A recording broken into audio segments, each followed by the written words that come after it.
Hello students, आज हम करने जा रहे हैं इलेक्ट्रोकेमिस्ट्री। प्लस टू का थर्ड यूनिट है इलेक्ट्रोकेमिस्ट्री। इसको हम स्टडी करेंगे।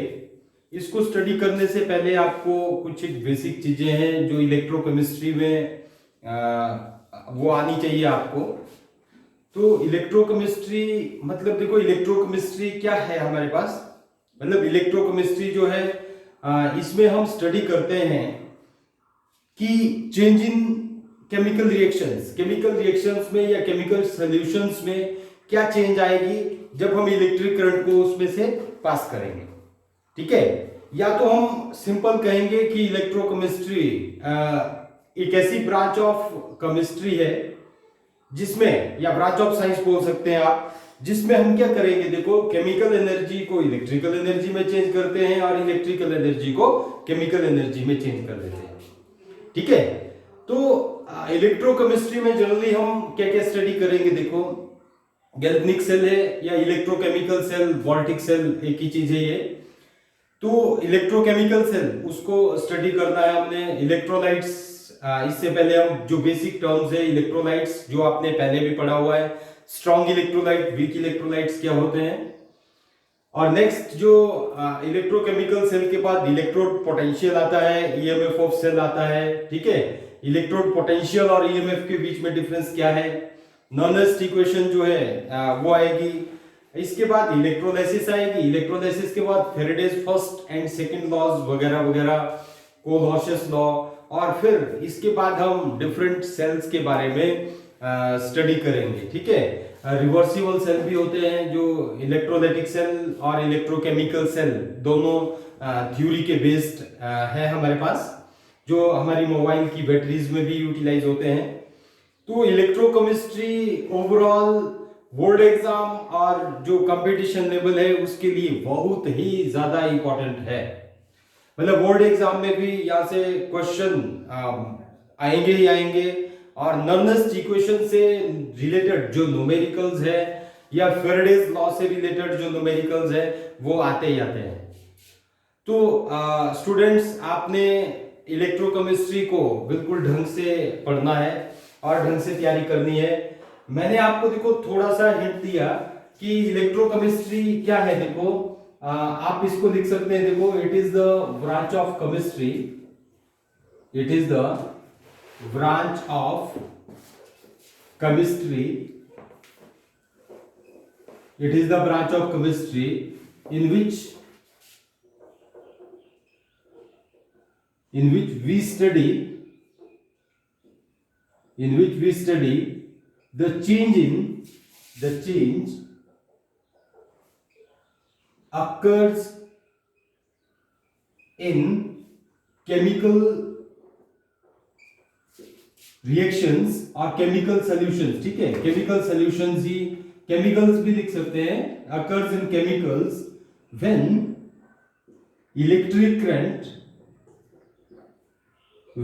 Electric current pass through them. ठीक है, pass through them.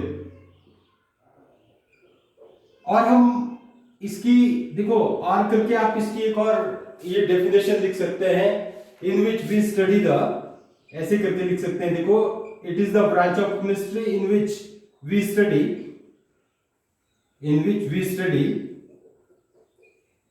Change in chemical energy. ठीक है, change in chemical energy into electrical energy,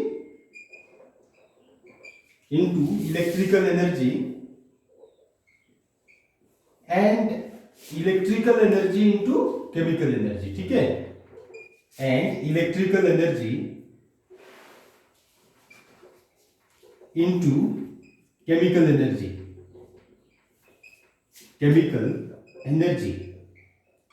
ठीक है, तो ये क्या है हमारे पास, देखो, ये इलेक्ट्रोकेमिस्ट्री की डेफिनेशन है। इलेक्ट्रोकेमिस्ट्री में हम क्या करेंगे, देखो, इलेक्ट्रो मतलब इलेक्ट्रिकल। ठीक है, इलेक्ट्रो मतलब इलेक्ट्रिसिटी से रिलेटेड है, और केमिस्ट्री मतलब केमिकल्स। ठीक है, तो इलेक्ट्रिक करंट जो है वो थ्रू केमिकल कैसे प्रोड्यूस करेंगे, ठीक है, और केमिकल से जो इलेक्ट्रिकल एनर्जी है उसको हम केमिकल एनर्जी में कैसे कन्वर्ट करेंगे। तो ये होल ओवर स्टडी जो है इसको ही क्या बोलेंगे हम, इलेक्ट्रोकेमिस्ट्री। इसके बाद देखो जो बेसिक सी टर्म्स है, आपने कंडक्टर्स पढ़े हुए हैं, देखो पीछे है ना, ठीक है, क्या पढ़ा हुआ है देखो आपने, कंडक्टर्स क्या होते हैं। कंडक्टर्स कौन से होते हैं, देखो ऐसे सब्सटेंस जिनमें से इलेक्ट्रिक करंट क्या हो जाता है, पास हो जाता है, जिनकी इलेक्ट्रिकल कंडक्टिविटी जो है वो बड़ी ही ज्यादा होती है, बहुत ज्यादा होती है, ठीक है। मैंने आपको पीछे रेंज भी बताई हुई थी, मतलब 10 रेज पावर नॉर्मली देखो 4 टू 10 रेज पावर 6-7 तक होती है इसकी जो इलेक्ट्रिकल कंडक्टिविटी रेंज है। तो कंडक्टर कौन से होते हैं, देखो आर दो substances which passes electric current pass through them, which allow electric current pass through them। ये क्या होते हैं हमारे पास, कंडक्टर्स होते हैं, ठीक है। कंडक्टर देखो जनरली हमारे पास दो टाइप के होते हैं, एक होता है मेटेलिक कंडक्टर, क्या होता है, मेटेलिक कंडक्टर, ठीक है, ये क्या है मेटेलिक कंडक्टर, और एक क्या आ जाता है देखो हमारे पास electrolytic conductor, electrolytic conductor, electrolytic conductor, ठीक है। एक होता है इलेक्ट्रोलाइटिक कंडक्टर, एक क्या होता है मेटेलिक कंडक्टर। अब देखो मैं शॉर्ट में इनको मैं ज्यादा एक्सप्लेन नहीं करूंगा। ये मेटेलिक कंडक्टर जो होता है, देखो मेटल्स जो होती है जिनमें से इलेक्ट्रिक करंट पास हो जाता है, ठीक है, उनको क्या बोलते हैं हम, मेटेलिक कंडक्टर, ठीक है। सॉलिड में जो भी कंडक्टर्स होगा हमारे पास, मतलब सॉलिड में क्या जो मेटल्स होती है, मेटल्स और सेमी मेटल्स होते हैं या मेटेलॉइड्स होते हैं, उनको क्या बोलते हैं हम, मेटेलिक कंडक्टर। और मेटेलिक कंडक्टर में एक चीज याद रखनी है, देखो इनमें क्या होता है, देखो मेटेलिक कंडक्टर में इलेक्ट्रिक करंट क्यों पास होता है, देखो ये मेटेलिक कंडक्टर है हमारे पास, there is a sea of moving electrons, ठीक है, क्या होते हैं देखो मूविंग इलेक्ट्रॉन्स जो है ये बड़े ज्यादा होते हैं, वैलेंस इलेक्ट्रॉन्स जो होते हैं, इन इलेक्ट्रॉन्स की वजह से, और इसमें क्या होते हैं देखो हमारे पास पॉजिटिवली चार्ज्ड होल्स और कर्नल्स जो बोलते हैं वो भी प्रेजेंट होते हैं, ठीक है, पॉजिटिवली चार्ज्ड होल्स और कर्नल्स, ठीक है। तो मेटेलिक जो सॉलिड होते हैं, इसमें मैंने आपको बताया था, पीछे किया था हमने, देखो मेटेलिक सॉलिड, ठीक है, उसमें कंस्टिट्यूएंट पार्टिकल्स, इलेक्ट्रॉन्स और जो हमारे पास पॉजिटिवली चार्ज्ड कर्नल्स हैं वो होते हैं। तो जो इन केस ऑफ मेटेलिक कंडक्टर क्या होता है, देखो जो इलेक्ट्रिकल कंडक्टिविटी होती है वो due to movement of electrons की वजह से होती है, ठीक है। इलेक्ट्रॉन्स जो मूव करेंगे उनकी वजह से मेटेलिक कंडक्टर में इलेक्ट्रिकल कंडक्टिविटी होती है, ठीक है। और यहां पे देखो एक और चीज है कि जो मेटेलिक कंडक्टर है, आपको कभी कभी क्वेश्चन पूछते हैं कि electrical conductivity of metallic conductor का में टेम्परेचर का क्या इफेक्ट पड़ता है, ठीक है। यदि हम इस मेटेलिक, देखो ये मेटल का पीस है, कोई भी मेटल है हमारे पास, इसमें से इलेक्ट्रिक करंट पास हो रहा है ऐसे, ठीक है। अब देखो ये मेटल है हमारे पास, इसको हमने क्या कर दिया, हीट अप कर दिया, देखो टेम्परेचर इसका क्या कर दिया, इंक्रीज कर दिया। जब हम टेम्परेचर को इंक्रीज करेंगे, टेम्परेचर को इंक्रीज करने के बाद क्या होगा कि ये जो इलेक्ट्रॉन है, देखो ये जो मूविंग इलेक्ट्रॉन है जिनकी वजह से इलेक्ट्रिक करंट यहां से पास हो रहा है, इन इलेक्ट्रॉन के साथ जो ये पॉजिटिवली चार्ज कर्नल है, होल्स जो है, ये होल्स भी क्या करने लगेंगे, देखो मूव करने लगेंगे साथ साथ में, ठीक है। जिससे क्या होता है, इसकी इलेक्ट्रिकल कंडक्टिविटी जो है वो कम हो जाती है विद इंक्रीज इन टेम्परेचर, ठीक है। तो आपको देखो, आपने सिंपल याद रखना है कि in case of metallic conductor electrical conductivity decreases with increase in temperature due to the movement of positively charged kernels with electrons, ठीक है। पॉजिटिवली चार्ज्ड कर्नल जो है वो इलेक्ट्रॉन के साथ ही मूव करने लग पड़ते हैं, तो करके हमारे पास मेटेलिक कंडक्टर में इस चीज को लिख सकते हैं आप, देखो लिख लो चलो, है ना, ये टेम्परेचर का मेटेलिक कंडक्टर का आपको लग गया पता। और इसके बाद देखो ये जो मेटेलिक कंडक्टर है हमारे पास, इसमें मैंने अभी क्या बोला था, देखो कि द इलेक्ट्रिकल कंडक्टिविटी, ऐसे करके लिख सकते हैं आप, देखो the electrical conductivity the electrical conductivity of metallic conductor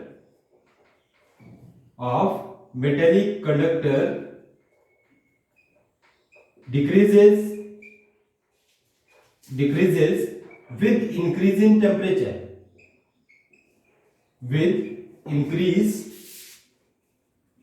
temperature, मतलब टेम्परेचर जैसे जैसे हम इंक्रीज करेंगे विद इंक्रीज इन टेम्परेचर, ठीक है, due to the movement of positively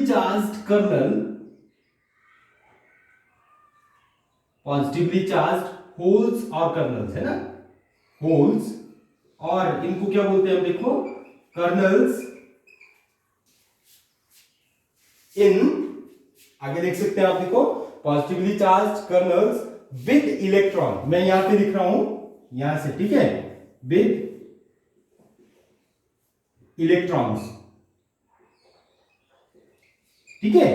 देखो, जब ये इलेक्ट्रॉन के साथ ही पॉजिटिवली चार्ज कर्नल भी मूव करने लगेगा तो इन इलेक्ट्रॉन्स की मूवमेंट क्या हो जाएगी, कम हो जाएगी, स्पीड कम हो जाएगी, इसकी मूवमेंट जो वो कम हो जाएगी, ठीक है, जिसकी वजह से मेटेलिक कंडक्टर की इलेक्ट्रिकल कंडक्टिविटी क्या हो जाती है, कम हो जाती है, ठीक है। नेक्स्ट आते हैं, देखो, इलेक्ट्रिकल कंडक्टर के पास, ठीक है, इलेक्ट्रोलाइटिक कंडक्टर को डिस्कस करने के बाद पहले देखो हमको पता होना चाहिए इलेक्ट्रोलाइट्स क्या होता है, ठीक है, क्या चीज, इलेक्ट्रोलाइट्स जो क्या होता है, ठीक है। तो आपने देखो इलेक्ट्रोलाइट्स की डेफिनेशन लिखनी है, इतना कर इसको नोट कर लो,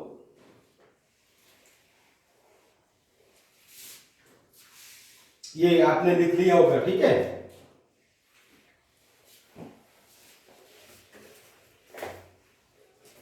अब देखो इलेक्ट्रोलाइटिक कंडक्टर में जो इलेक्ट्रिकल कंडक्टिविटी होती है ड्यू टू आयंस की वजह से होती है, movement of ions, electrolytic conductor में किसकी वजह से, मूवमेंट ऑफ आयंस की वजह से होती है, ठीक है।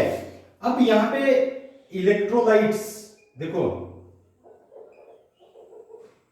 इलेक्ट्रोलाइट, ठीक है, मैं इसकी डेफिनेशन ही दूंगा, देखो इलेक्ट्रोलाइट, ठीक है। इलेक्ट्रोलाइट्स होते क्या है, देखो, are those substances which allow electric current in their molten or aqueous state only, ठीक है। आर दोज, आपने क्या लिखना है, देखो, are those substances which allow electric current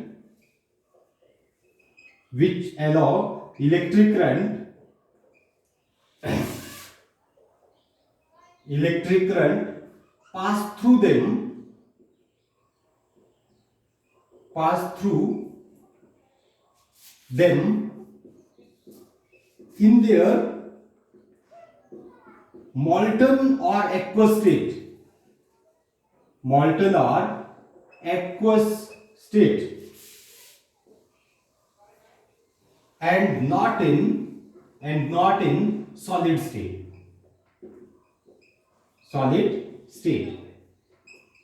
ठीक है। तो देखो इलेक्ट्रोलाइट्स क्या, कौन से सब्सटेंसेस है जो इलेक्ट्रिक करंट पास कर देते हैं, किसमें से, मॉल्टन स्टेट में से, ठीक है, और एक्वस सॉल्यूशन में से पास कर देते हैं, ठीक है। मॉल्टन स्टेट कौन सी होती है, देखो, कोई इलेक्ट्रोलाइट लिया हमने, उसको क्या कर दिया, हीट अप कर दिया और उसको लिक्विड स्टेट में ले आए बिना पानी के, ठीक है, उस स्टेट को क्या बोलते हैं हम, मॉल्टन स्टेट। और एक्वस स्टेट तो क्या हुआ, मतलब एक कोई सब्सटेंस लिया, उसको हमने पानी में डाल दिया और उसको डिसॉल्व कर दिया, ठीक है, वो कौन सा हुआ, उसका एक्वस स्टेट हुई। तो ऐसे सब्सटेंस जो मॉल्टन और एक्वस स्टेट में इलेक्ट्रिक करंट को पास करने देते हैं, मतलब जिनमें से इलेक्ट्रिक करंट पास हो जाता है मॉल्टन और एक्वस स्टेट में, और सॉलिड स्टेट में इलेक्ट्रिक करंट जो को पास नहीं होता है। फॉर एग्जांपल देखो, आप रोज ही देखते हैं, देखो नमक है, NaCl है, ठीक है, NaCl, ये एक इलेक्ट्रोलाइट है। NaCl जब सॉलिड में होता है ना, देखो एक डब्बे में रख देंगे, यदि आप सॉलिड में रखेंगे, सॉलिड में इसमें इलेक्ट्रिक करंट जो पास नहीं होगा, ठीक है, सॉलिड में इलेक्ट्रिक करंट इसमें पास नहीं होगा, बट इन एक्वस और मॉल्टन स्टेट में से इलेक्ट्रिक करंट जो है वो पास हो जाता है, ठीक है। NaCl को देखो, यदि हम मॉल्टन स्टेट में ले लेते हैं, मतलब NaCl, ये NaCl है हमारे पास, इसको हमने मॉल्टन स्टेट में ले लिया, मतलब बिना पानी के ही डिसॉल्व कर दिया। ठीक है, यहां पे मैंने लिखा मॉल्टन स्टेट। ठीक है, मॉल्टन स्टेट में ले लिया तो भी इसमें से इलेक्ट्रिक करंट पास हो जाएगा। और NaCl को मैंने क्या कर दिया, देखो पानी में डाल दिया। ठीक है, वाटर एक्वस में ले लिया, एक्वस में ले लेंगे हम, देखो NaCl एक्वस, ठीक है, AQ करके लिख दिया, तो इसमें से भी इलेक्ट्रिक करंट पास हो जाता है। तो ये क्या है, मतलब NaCl मैंने ये देखो सॉलिड में लिया, सॉलिड में इलेक्ट्रिक करंट पास नहीं होगा, मॉल्टन और एक्वस में से इलेक्ट्रिक करंट इसमें से पास हो जाता है। अब देखो मॉल्टन और एक्वस सॉल्यूशन में इलेक्ट्रिक करंट पास क्यों हो रहा है और सॉलिड में इलेक्ट्रिक करंट पास नहीं होगा, ऐसा क्यों है? ठीक है, अब देखो मॉल्टन स्टेट में भी क्या होता है, देखो यहां पे हमारे पास NaCl है। देखो NaCl क्या है हमारे पास, आयनिक कंपाउंड है। कौन सा कंपाउंड है NaCl? NaCl देखो Na पॉजिटिव Cl नेगेटिव, इनके बीच में क्या है, फोर्स ऑफ इंटरेक्शन है। ठीक है, जिसको हम क्या बोलते हैं, ionic bond, electrostatic force of attraction. ठीक है, तो जब क्या करेंगे, देखो हम मॉल्टन स्टेट में आ जाते हैं तो ये क्या हो जाते हैं, देखो ये बॉन्ड जो इनकी ब्रेकेज हो जाती है और ये आइंस में कन्वर्ट हो जाता है, Na पॉजिटिव और Cl नेगेटिव आइन, ये अलग अलग हो जाते हैं। ठीक है, इन Na पॉजिटिव और Cl नेगेटिव आइन की मूवमेंट की वजह से ही इसमें इलेक्ट्रिक करंट जो है वो पास होगा। ठीक है, यहां पे भी क्या होगा, देखो Na पॉजिटिव आइन और Cl नेगेटिव आइन, यहां पे तो हाइट H2O के भी H पॉजिटिव और OH नेगेटिव आइन प्रेजेंट होंगे। Due to movement of these ions की वजह से ही इलेक्ट्रिक करंट इनमें से पास होता है। While in solid state there is a strong force of attraction, there is no, मतलब ये जो आइंस है ये फ्री नहीं होते हैं, इन दोनों आइंस के बीच में क्या होता है, देखो Na पॉजिटिव और Cl नेगेटिव के बीच में स्ट्रॉन्गर इलेक्ट्रोस्टैटिक बॉन्ड होता है। ठीक है, आयनिक बॉन्ड जो है वो स्ट्रॉन्गर होता है। ठीक है, तो करके इनमें से इलेक्ट्रिक करंट सॉलिड में से पास नहीं करेगा। यहाँ पे ये आइंस क्या हो जाते हैं, फ्री हो जाते हैं, और इसको क्या बोलते हैं हम, देखो इलेक्ट्रोलाइट्स। और इसी चीज को क्या बोलेंगे, देखो इन्हीं को ही क्या बोलेंगे हम, इलेक्ट्रोलाइटिक कंडक्टर। क्या बोलते हैं, देखो इलेक्ट्रोलाइटिक कंडक्टर। ठीक है, इलेक्ट्रोलाइटिक कंडक्टर, लग गया पता क्या होते हैं, देखो इलेक्ट्रोलाइटिक कंडक्टर। और इलेक्ट्रोलाइटिक कंडक्टर की इलेक्ट्रिकल कंडक्टिविटी जो है वो क्या करती है, देखो with increase in temperature increase करती है। ठीक है, मैक्सिमम में ऐसे ही होता है कि विद इंक्रीज इन टेम्परेचर क्या करेगी, इंक्रीज करती है। वो क्यों करेगी, देखो जैसे ही हम इंक्रीज करते हैं तो ये आइंस जो जिनमें मतलब जो बॉन्ड है जो ब्रेक नहीं हुआ है वो भी क्या हो जाते हैं, ब्रेक हो जाएगा, और Na पॉजिटिव और Cl नेगेटिव आइन जो वो और ज्यादा फ्री हो जाते हैं। ठीक है, तो करके विद इंक्रीज इन टेम्परेचर इसमें इलेक्ट्रिकल कंडक्टिविटी जो है वो इंक्रीज होगी। ओके, ये हो गया देखो इलेक्ट्रोलाइट और इलेक्ट्रोलाइटिक कंडक्टर। अब हमारे पास इलेक्ट्रोलाइट्स ही कितने टाइप के आते हैं, देखो दो टाइप के आते हैं। ठीक है, इलेक्ट्रोलाइट्स टू टाइप के होते हैं। देखो फर्स्ट क्या होता है, एक स्ट्रॉन्ग इलेक्ट्रोलाइट। क्या होता है, स्ट्रॉन्ग इलेक्ट्रोलाइट। एक होगा हमारे पास स्ट्रॉन्ग इलेक्ट्रोलाइट, और दूसरा क्या होता है, देखो वीक इलेक्ट्रोलाइट। एक होते हैं स्ट्रॉन्ग इलेक्ट्रोलाइट और एक क्या होता है, वीक इलेक्ट्रोलाइट। वीक इलेक्ट्रोलाइट, ठीक है, एक स्ट्रॉन्ग इलेक्ट्रोलाइट और एक क्या जाता है, वीक इलेक्ट्रोलाइट। तो जो स्ट्रॉन्ग इलेक्ट्रोलाइट होगा वो कौन से होते हैं, स्ट्रॉन्ग इलेक्ट्रोलाइट आपको पता भी होगा, पिछले साल भी पढ़ा है हमने, are those electrolytes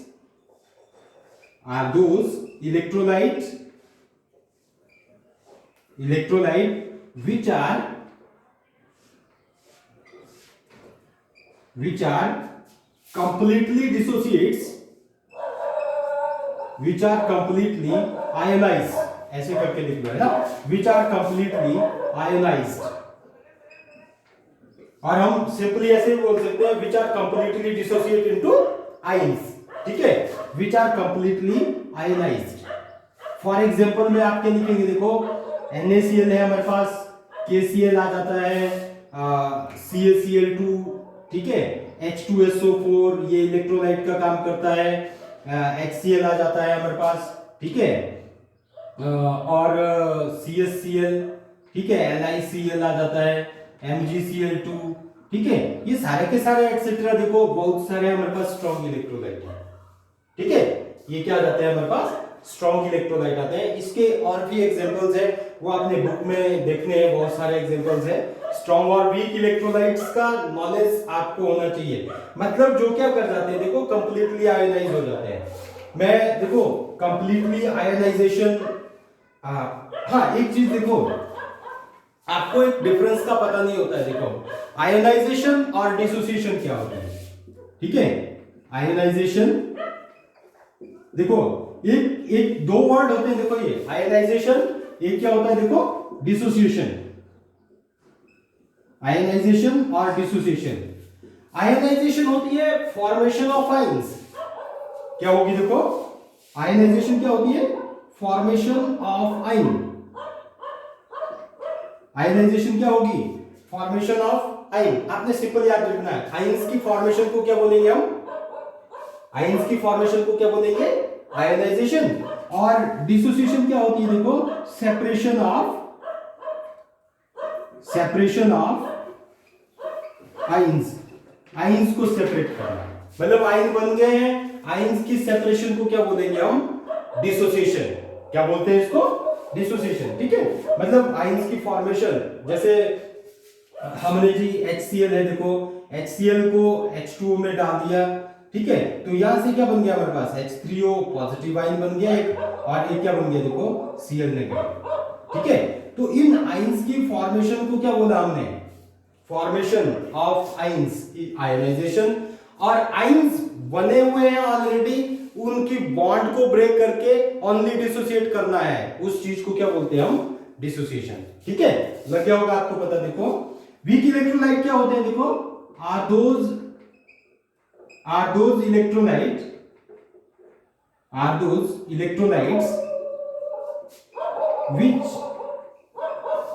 which are not completely dissociate into ions, completely dissociates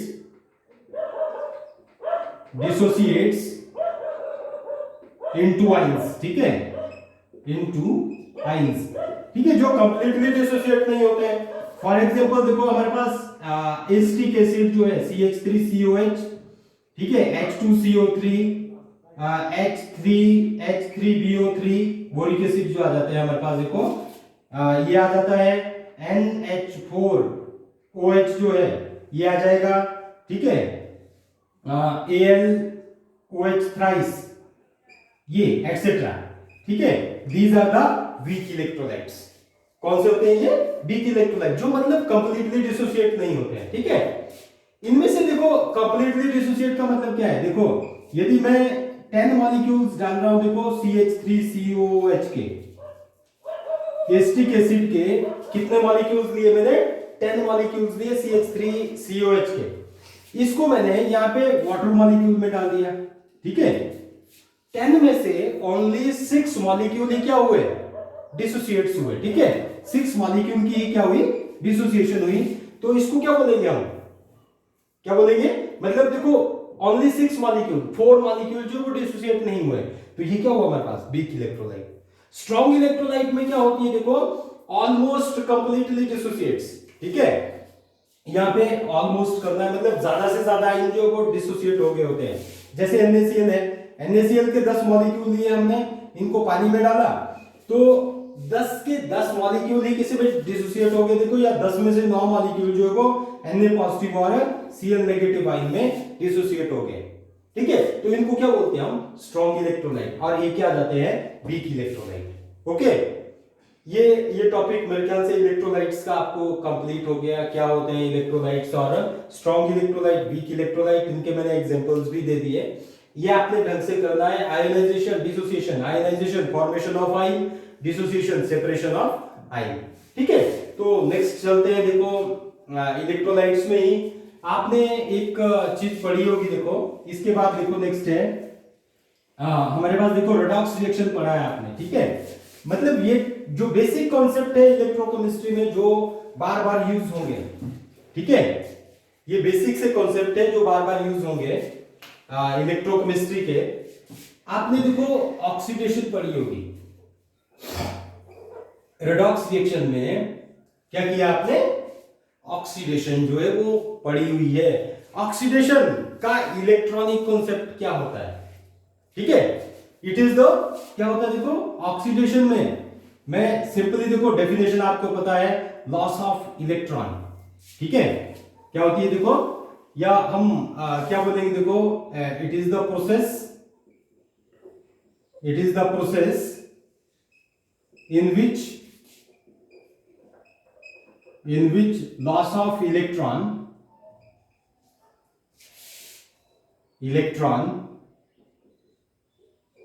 takes place, ठीक है, जिनमें इलेक्ट्रॉन्स जो है वो क्या होते हैं, लूज होते हैं, लूज ऑफ इलेक्ट्रॉन, ठीक है। जो फॉर एग्जांपल देखो ऑक्सीडेशन में जैसे जिंक है हमारे पास, देखो जिंक क्या कर रहा है, देखो Zn 2 पॉजिटिव और 2 इलेक्ट्रॉन ये रिलीज कर रहा है ना। जिंक्रोड की क्या हो रही है यहाँ पे, ऑक्सीडेशन, जिंक लूज कर रहा है 2 इलेक्ट्रॉन्स को, दिस इज कॉल्ड ऑक्सीडेशन, क्या बोलेंगे हम इसको, ऑक्सीडेशन, लॉस ऑफ 2 इलेक्ट्रॉन्स, ठीक है। सेम वे में आपने एक और चीज पढ़ी है, देखो रिडक्शन, ठीक है, एक और चीज की हुई आपने, रिडक्शन। रिडक्शन में क्या होता है देखो, gain of electron, gain of electron, ठीक है, इलेक्ट्रॉन को ऐसी स्पीसीज जो इलेक्ट्रॉन को क्या करेगी, गेन करेगी। फॉर एग्जांपल देखो मैं यदि Cu2 पॉजिटिव है, इसको ये क्या करेगा देखो, 2 इलेक्ट्रॉन को गेन करके Cu सॉलिड में कन्वर्ट हो जाता है, ये एक्वस में है आयंस हमारे पास, ठीक है, Cu2 positive ion plus 2 electron, this gives the Cu solid. Gain of electron, Cu2 positive ion देखो 2 इलेक्ट्रॉन को गेन कर रहा है, यहाँ पे 2 पॉजिटिव चार्ज है, ये नेगेटिव है, तो ये न्यूट्रल होके क्या बना देगा देखो, यहाँ पे 2 Cu सिंपल है ना, Cu की जो है इसकी फॉर्मेशन हो जाती है, this is known as reduction, ठीक है। और रेडॉक्स रिएक्शन होते हैं देखो हमारे पास, जो मतलब ये रेडॉक्स रिएक्शन होते हैं या स्पॉन्टेनियस रिएक्शन बोल देते हैं हम, रेडॉक्स रिएक्शन, ठीक है। रेडॉक्स रिएक्शन, रेड मतलब रिडक्शन, ऑक्स मतलब ऑक्सीडेशन, ऐसे रिएक्शन जिनमें ऑक्सीडेशन और रिडक्शन दोनों साथ साथ में हो रही हो, ठीक है, उनको क्या बोलते हैं हम, रेडॉक्स रिएक्शन, ठीक है। आगे हम देखो इनमें केमिकल रिएक्शंस जो है वो इलेक्ट्रोकेमिकल सेल में या डिफरेंट सेल्स होते हैं, वहां पे हम रेडॉक्स रिएक्शंस को ही करेंगे, जो रिएक्शंस जैसे सेल में अकर कर रहे हैं उनको करेंगे, उनमें भी एक ऑक्सीडेशन हाफ सेल होगा, एक रिडक्शन हाफ सेल होगा, उसको हम स्टडी करते हैं। तो चलिए देखो नेक्स्ट है इंपॉर्टेंट टॉपिक है, मोस्ट इंपॉर्टेंट टॉपिक है देखो इलेक्ट्रोकेमिस्ट्री का, वो है इलेक्ट्रोकेमिकल सेल, ठीक है। इसको हम गैल्वेनिक सेल भी यही होता है, या डेनियल सेल जो है वो भी यही है, तो इलेक्ट्रोकेमिकल सेल। नेक्स्ट है देखो इलेक्ट्रो केमिकल सेल, ठीक है। एक होता है इलेक्ट्रोलाइटिक सेल, उसको छोड़ दीजिए, अभी मैं थोड़ा सा बताऊंगा इलेक्ट्रोलाइटिक सेल के बारे में भी। इलेक्ट्रोकेमिकल सेल जो है वो क्या होते हैं देखो, it is the device, it is the device, क्या है देखो ये डिवाइस है, it is the device which convert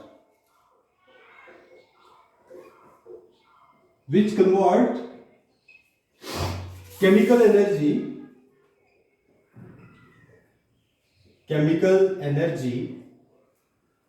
into electrical energy, ठीक है। जो क्या करते हैं देखो, विच कन्वर्ट केमिकल एनर्जी को किस में कन्वर्ट करते हैं देखो, इलेक्ट्रिकल एनर्जी में, ठीक है, थ्रू स्पॉन्टेनियस रिएक्शंस होता है इसमें। आपने इतना सा याद रखना है, it is the device which convert chemical energy into electrical energy, ठीक है, जो केमिकल एनर्जी को किस में कन्वर्ट कर देते हैं, इलेक्ट्रिकल एनर्जी में। जो मैं दूसरे सेल की बात कर रहा हूं देखो, इलेक्ट्रोलाइटिक सेल होते हैं। इलेक्ट्रोलाइटिक सेल इसके अपोजिट काम करेगा, वो क्या करता है, इलेक्ट्रिकल एनर्जी को केमिकल एनर्जी में चेंज कर देता है, ठीक है। तो चलो देखो इलेक्ट्रोकेमिकल सेल से हम केमिकल एनर्जी को इलेक्ट्रिकल एनर्जी में कैसे चेंज करते हैं, ये देखो वर्किंग ऑफ इलेक्ट्रोकेमिकल सेल कैसे होती है, ठीक है। तो आपने देखो हेडिंग देना है working of electrochemical cell, working of electrochemical cell, electrochemical cell, ठीक है।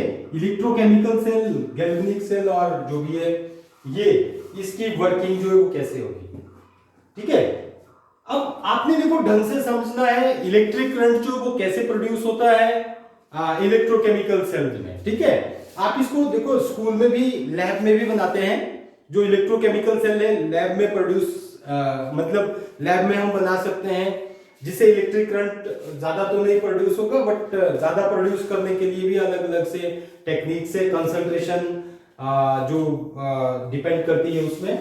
तो आपने देखो फर्स्ट ऑफ ऑल हमने क्या लिया, देखो दो बीकर लिए ऐसे करके, देखो ये दो बीकर लेने आपने, एक बीकर में ये क्या लिया, देखो आपने ये बीकर लिया, इसमें सॉल्यूशन लिया आपने ZnSO4, ठीक है, एक्वस सॉल्यूशन ऑफ ZnSO4, ये AQ एक्वस, ठीक है, ये AQ है, एक्वस मतलब पानी में डाल दिया है ZnSO4, उसका सॉल्यूशन लिया है। दूसरा देखो दूसरा बीकर लिया एक आपने, ठीक है, इसमें कौन सा सॉल्यूशन लिया,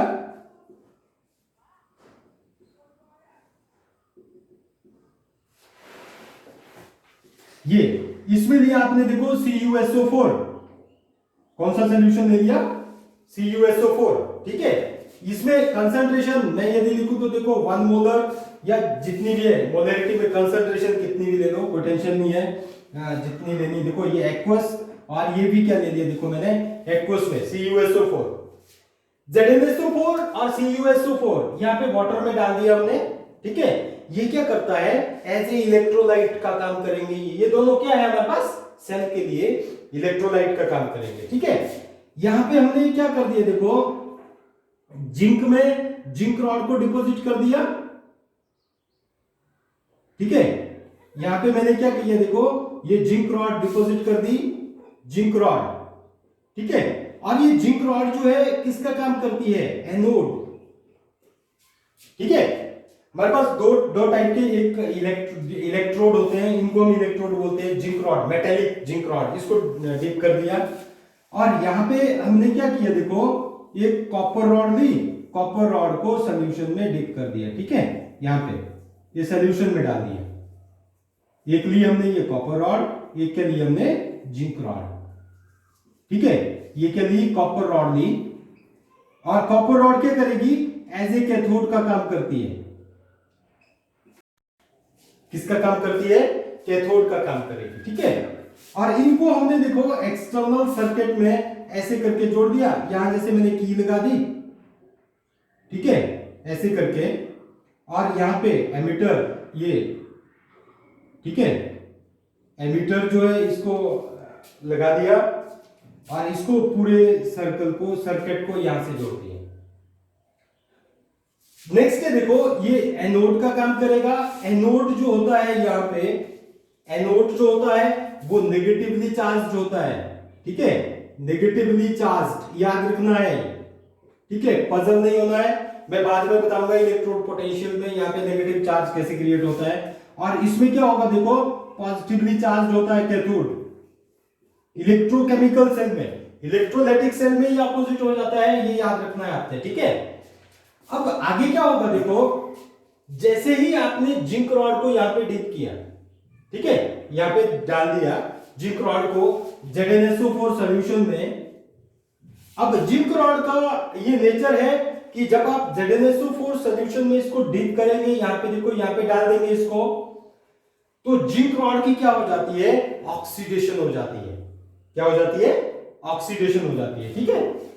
तो अब देखो ये ऑक्सीडेशन मतलब देखो ये ऑक्सीडेशन हुई, यहां पे जिंक रॉड की ऑक्सीडेशन हो जाएगी।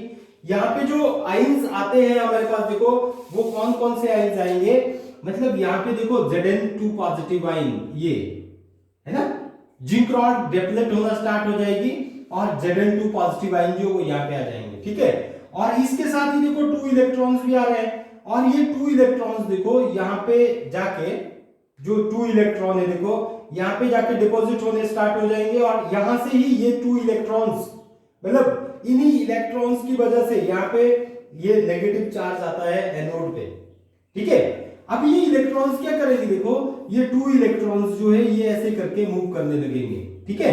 इलेक्ट्रॉन्स की मूवमेंट जो है ये ऐसे करके होगी, ये, ठीक है। इस साइड को इलेक्ट्रॉन क्या करने लगेगा, मूव करने लगेगा। मतलब देखो एट, मैं यदि कहूं देखो एट एनोड जो है, एट एनोड हमारे पास देखो ऑक्सीडेशन होती है। ऑक्सीडेशन कैसे होगी, जिंक देखो किस में कन्वर्ट होगा, जिंक सॉलिड है हमारे पास, ये किस में कन्वर्ट हो जाएगा, Zn2 पॉजिटिव आयन एक्वस में और प्लस 2 इलेक्ट्रॉन में कन्वर्ट हो जाता है, ठीक है। अब देखो इलेक्ट्रॉन है, ये इलेक्ट्रॉन्स की मूवमेंट, ये वायर है हमारे पास देखो, एक्सटर्नल सर्किट है, ये इलेक्ट्रॉन यहां से जाएंगे और यहां पे हमारे पास कौन कौन से आएंगे, देखो Cu2 पॉजिटिव आयन है और SO4 2 नेगेटिव आयन, यहां पे भी हमारे पास SO4 2 नेगेटिव आयन है, ठीक है, जो ऑलरेडी भी प्रेजेंट है हमारे पास। Zn2 पॉजिटिव आयन भी यहाँ पे प्रेजेंट है, बट ये जो जिंक रॉड है, जैसे ही हमने जिंक रॉड को यहाँ पे डिपॉजिट किया तो जिंक रॉड ने क्या किया, देखो इसकी ऑक्सीडेशन हो गई, यहां से Zn2 पॉजिटिव आयन और 2 इलेक्ट्रॉन जो वो लिबरेट हुए, जो 2 इलेक्ट्रॉन थे उनकी ही मूवमेंट देखो ऐसे करके हो गई कैथोड में।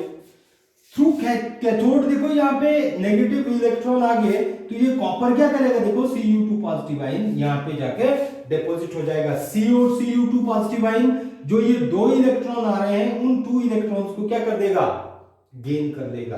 क्या करेगा, ये गेन करेगा और गेन करने के बाद क्या हो जाती है, देखो इसमें रिडक्शन आ जाती है। तो हम कहेंगे देखो एट जो कैथोड है हमारे पास, देखो एट कैथोड क्या होगा, Cu2 पॉजिटिव आयन, ये Cu2 पॉजिटिव आयन एक्वस जो है ये क्या करेगा, 2 इलेक्ट्रॉन को गेन कर लेगा और Cu सॉलिड इसकी फॉर्मेशन हो जाती है, ठीक है। अब देखो क्या होगा, ये Cu सॉलिड जो है वो यहाँ पे जाके डिपॉजिट होना स्टार्ट हो जाएगा, ठीक है। Cu सॉलिड कॉपर रॉड पे है ना, कैथोड पे, और इसकी क्या होने लगेगी, देखो ये डेप्लेट होने लगेगी, ये रॉड क्या होने लगेगी, डेप्लेशन होने लगेगी, जिंक रॉड की डेप्लेशन होने लगेगी और ये मोटी होने लगेगी, ये जो कॉपर रॉड है, ठीक है। तो अब देखो होता क्या है कि यदि ये प्रोसेस देखो ऐसे ही चलता रहा, इलेक्ट्रॉन की मूवमेंट हुई, इसके लिए देखो एक ऐसी स्टेज आएगी कि यहाँ पे हमारे पास Zn2 पॉजिटिव आयन ज्यादा हो जाएंगे और अच्छा एक मिनट सुनिए, अब ड्यू टू देखो मूवमेंट ऑफ इलेक्ट्रॉन्स की वजह से क्या होता है, देखो इस वायर में इलेक्ट्रॉन जो है वो मूव कर रहे हैं इस साइड को, कहां से, एनोड टू कैथोड।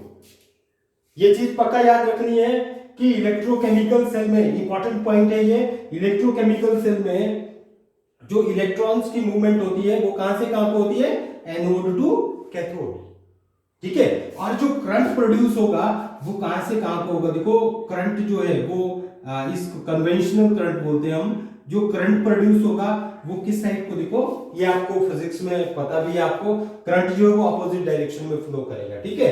तो एमीटर जो है वो इसकी डायरेक्शन ऐसे करके बताएगा।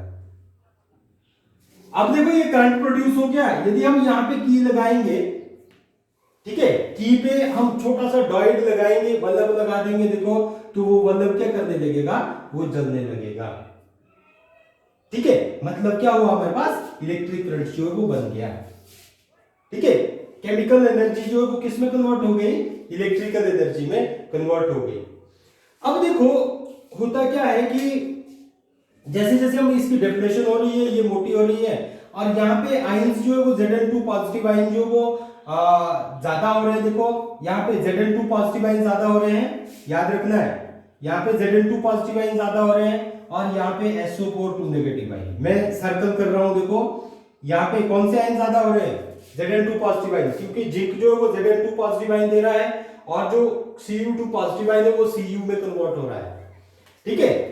तो अब देखो इन्हीं चीजों के लिए देखो कि सेल हमारा ज्यादा से ज्यादा टाइम तक काम करे और सेल का इनर सेल सर्किट जो है वो भी जुड़ा रहे, ठीक है। इसके लिए हमने देखो एक सॉल्ट ब्रिज जो है वो यहाँ पे लगा देते हैं सॉल्ट ब्रिज को। ये देखो ये सॉल्ट ब्रिज है, सारे सेलों में मतलब सॉल्ट ब्रिज जो वो होगा ही होगा, ठीक है। ये कॉटन प्लग है यहाँ पे, इनको क्या बोलेंगे हम देखो, ये कॉटन प्लग, ये यहाँ वाला भी ये कॉटन प्लग ही है, ठीक है, ये कॉटन प्लग है। अब ये जो है हमारे पास देखो, इसको लिख लो आप, देखो these are the salt bridge, इसको क्या बोलेंगे हम, दिस इज सॉल्ट ब्रिज। ये क्या आ जाता है हमारे पास, सॉल्ट ब्रिज आ जाता है। अब इस सॉल्ट ब्रिज में जो यहाँ पे ये जो एक जेली टाइप में होती है, जिसको क्या बोलते हैं हम देखो, अगर अगार जेली, ठीक है, अगर अगर जेली या अगर अगार जेली बोल देते हैं, जैसे भी बोलना हो, अगर अगार जेली ये होती है, ठीक है।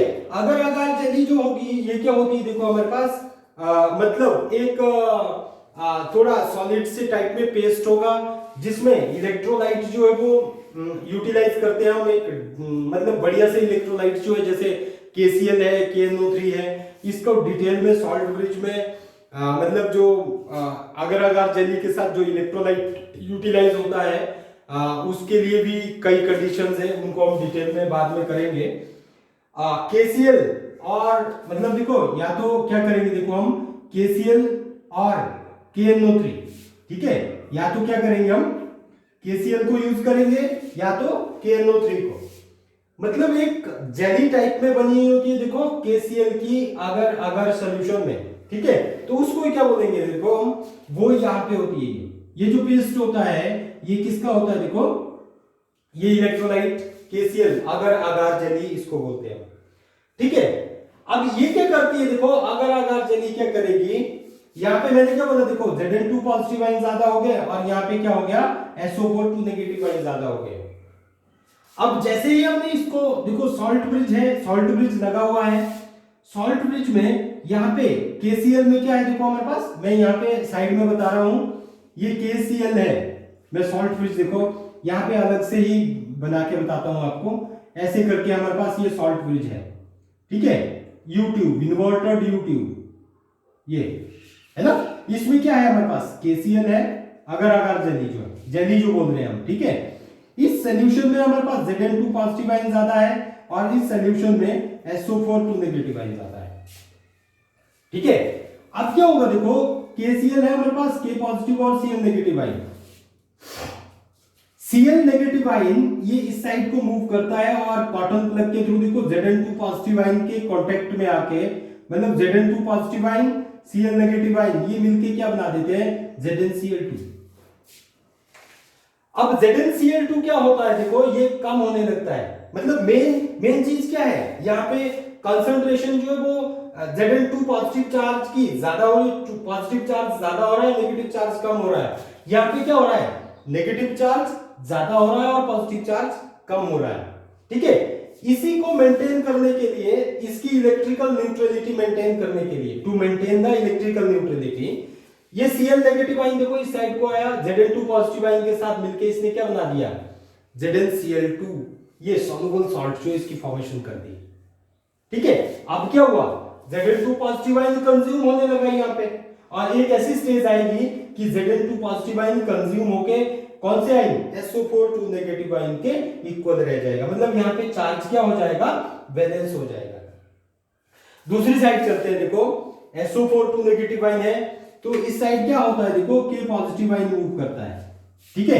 तो K पॉजिटिव आयन देखो किसमें, K positive ion SO4 2 negative ion के साथ मिलके K2SO4 जो है इसकी फॉर्मेशन कर देता है, ठीक है, किसकी फॉर्मेशन कर देता है, K2SO4, ठीक है। ये आपने नोट्स में नहीं बनाना है, ठीक है, ये मैंने आपको एक्स्ट्रा समझाने के लिए लिख दिया है, जैसे भी लिखना हो तो लिख सकते हैं।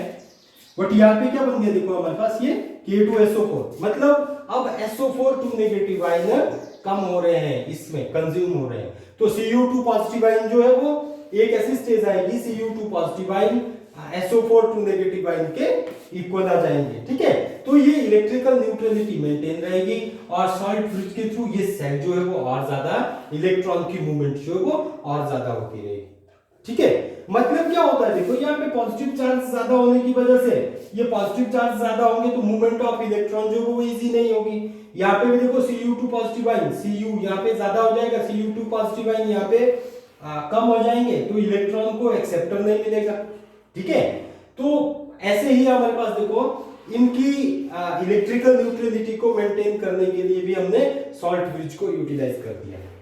ठीक है, तो आई होप आपको ये सारे की सारी वर्किंग जो इलेक्ट्रोकेमिकल सेल की समझ आ गई होगी।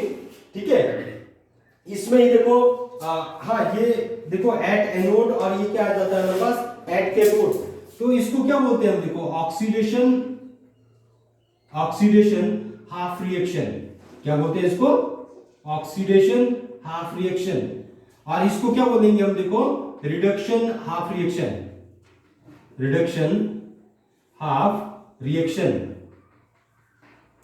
ठीक है, और ये लेफ्ट हैंड साइड जो होगा, ये वाला सेल जो होगा, इसको हम ऑक्सीडेशन हाफ सेल बोलेंगे, और इसको क्या बोलते हैं हम, रिडक्शन हाफ सेल, और इसको एनोडिक हाफ सेल भी बोलते हैं, cathode half cell, negatively charge या नेगेटिवली चार्ज हाफ सेल, और ये पॉजिटिवली चार्ज हाफ सेल। ठीक है, तो ये ऐसे ही आपने सिंपली ये याद रखना है, this is called oxidation half cell, और इसको क्या बोलते हैं हम, रिडक्शन हाफ सेल। तो ये सॉल्ट, ये मतलब पूरे के पूरे इलेक्ट्रोकेमिकल सेल की वर्किंग है। और जो सॉल्ट ब्रिज है हमारे पास, देखो आगे लिखना आपने सॉल्ट ब्रिज के फंक्शनिंग क्या होती है। बोर्ड एग्जाम में मैक्सिमम टाइम पूछते हैं what are the functioning of, या what is the function of salt bridge, है ना। तो सॉल्ट ब्रिज की फंक्शनिंग जो है वो क्या है, ठीक है, आपने आगे लिखना है, देखो फंक्शन ऑफ सॉल्ट ब्रिज, इसको नोट कर देना है आपने। ठीक है, फंक्शन ऑफ सॉल्ट ब्रिज। ठीक है, function of salt bridge, function of salt bridge मैंने ये मिटा दिया, लग जाएगा, आपको पता है ना, मैंने सब कुछ एक्सप्लेन कर दिया। Function of salt bridge,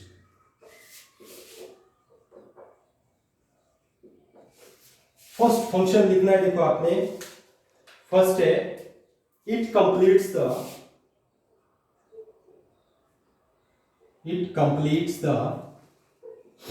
inner cell circuit, it completes the inner cell circuit, it completes the inner cell circuit, inner cell circuit को जोड़ता है ये, जो सेल के बीच में इनर सेल सर्किट जो है इसको जोड़े रखता है ये। सेकंड पॉइंट है, देखो it maintain electrical neutrality,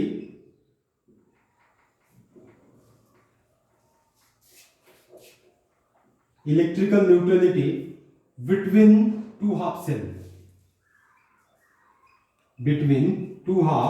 cell, ठीक है। और थर्ड आ जाता है, देखो इट प्रिवेंट्स द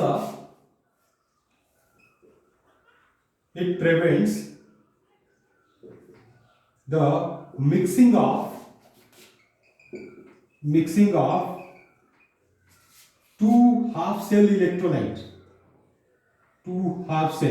electrolytes, ठीक है, इलेक्ट्रोलाइट्स जो अगर अगर जली होती है ना हमारे पास, अगर अगर जली वो मिक्स होने नहीं देती है। ठीक है, और फोर्थ है, देखो इट मिनिमाइज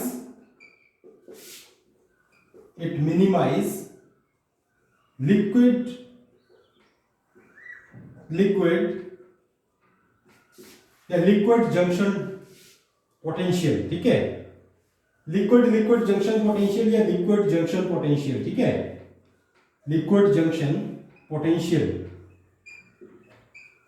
अब लिक्विड जंक्शन पोटेंशियल जो है वो क्या होता है, वो ये तो आपको सब पता लग जाएगा, 3 पॉइंट।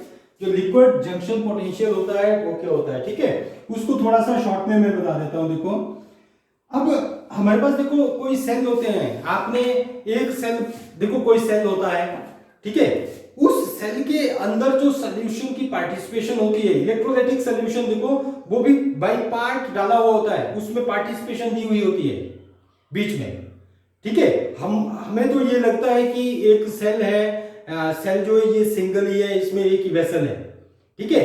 एक ही वेसल को क्या किया होता है, देखो दो पार्ट में डिवाइड किया होता है ऐसे करके, दिस, ठीक है। तो एक साइड क्या है, देखो एक हमारे पास एक सेल है, जैसे ये जिंक ZnSO4 का सॉल्यूशन है, ZnSO4 सॉल्यूशन है, और दूसरी साइड क्या लिया हमने, देखो CuSO4 सॉल्यूशन जो ये ले लिया, ठीक है।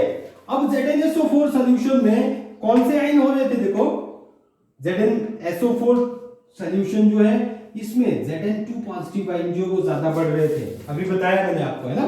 Cu2 पॉजिटिव आयन इसमें SO4 2 नेगेटिव आयन में SO4 2 नेगेटिव आयन ज्यादा हो रहे थे, ठीक है। बट यहाँ पे SO4 नेगेटिव आयन कम हो रहे थे।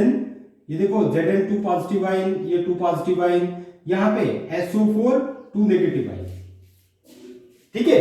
अब क्या होता है, देखो इस जंक्शन पे, मतलब देखो ये जो जंक्शन है हमारे पास, यहाँ पे ये पॉजिटिव और नेगेटिव चार्ज आपस में क्लोज आके, मतलब इनके बीच में देखो पॉजिटिव और ये नेगेटिव चार्ज, ठीक है। जब इनके बीच में इंटरेक्शन होगी तो यहाँ पे एक पोटेंशियल क्रिएट होता है। क्या होता है, पोटेंशियल क्रिएट होता है। उसी पोटेंशियल को क्या बोलते हैं हम, देखो लिक्विड जंक्शन। ये जंक्शन है, एक जंक्शन है, इसमें ही हमारे पास पोटेंशियल जो है वो क्रिएट होता है, liquid potential, liquid junction potential. यदि ये लिक्विड जंक्शन पोटेंशियल, ये पोटेंशियल बढ़ गया तो जो सेल है, सेल का ईएमएफ जो है वो कम हो जाता है, ठीक है। तो सॉल्ट ब्रिज क्या करता है, देखो इसको जीरो तो नहीं करता है, वो सॉल्ट ब्रिज क्या करता है, लिक्विड जंक्शन पोटेंशियल को मिनिमाइज करता है।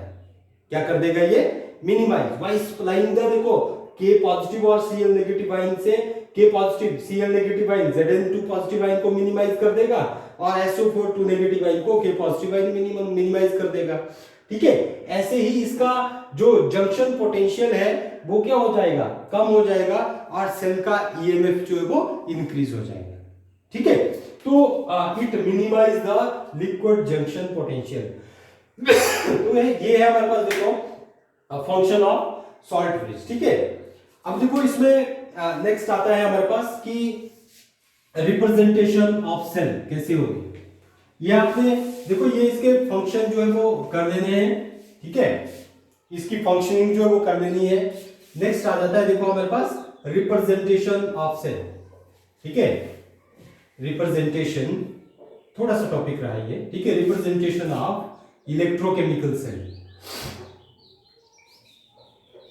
इलेक्ट्रोकेमिकल सेल, ठीक है। अब देखो इलेक्ट्रोकेमिकल सेल, मैंने अभी बताया आपको कि ये ZnSO4 का सॉल्यूशन है, ये CuSO4 सॉल्यूशन है, ये ऐसे करके हमने किया भी है, ठीक है। जो भी है सेल पढ़ा हमने।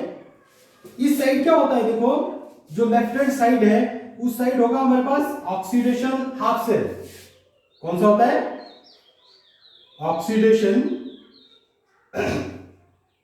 हाफ सेल, ठीक है। बीच में क्या लगा हुआ होता है, देखो ये जो बताया था मैंने, ये क्या है, सॉल्ट ब्रिज। दिस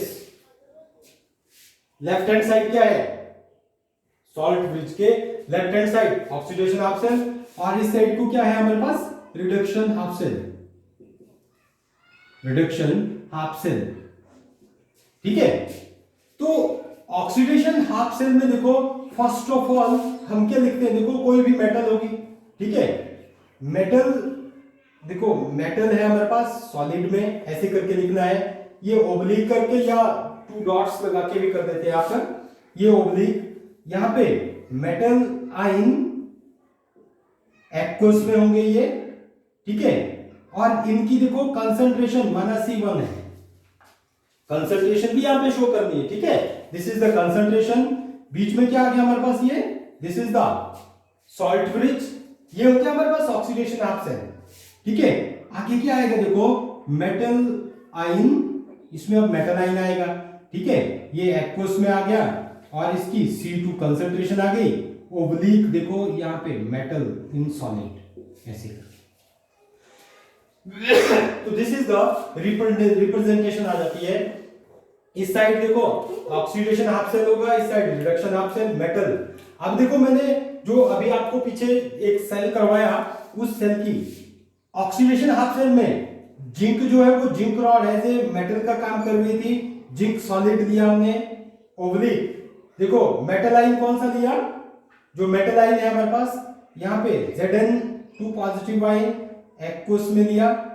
माना इसकी कंसंट्रेशन जो थी मैंने 1 मोलर लिया, ठीक है, 1 मोलर क्या लिया, ZnSO4 सॉल्यूशन, तो ये 1 मोलर कंसंट्रेशन C1 जो लिखा है मैंने, ये कंसंट्रेशन आ गई, बीच में क्या आ गया हमारे पास, सॉल्ट ब्रिज आ गया, ठीक है। तो सॉल्ट ब्रिज के बाद देखो Cu2 पॉजिटिव आयन ये एक्वस में ले लिया मैंने, ठीक है, और इसकी कंसंट्रेशन भी CuSO4 आयन जो है इसकी भी 1 मोलर ली हुई है मैंने, तो ये भी 1 मोलर आ गई, ओब्लिक क्या आ जाएगा देखो Cu solid. This is the cell representation, मतलब किसी सेल को रिप्रेजेंट करना है हमने, है ना। ये सेल रिप्रेजेंटेशन आपको नर्नेस्ट जो इक्वेशन है आगे वहां पे यूटिलाइज होगी, या आगे सारे के सारे केमिकल रिएक्शंस में यूटिलाइज होती है। तो this is all about the electrochemical cell, उसकी रिप्रेजेंटेशन है। आई होप आपको समझ आ गया होगा। नहीं तो कोई टॉपिक यदि समझ नहीं आता है आपको तो उसको दोबारा सुनिए, या फिर मुझे कमेंट कीजिए कमेंट बॉक्स में कि कौन सी चीज आपको क्लियरली समझ नहीं आ रही है, ठीक है।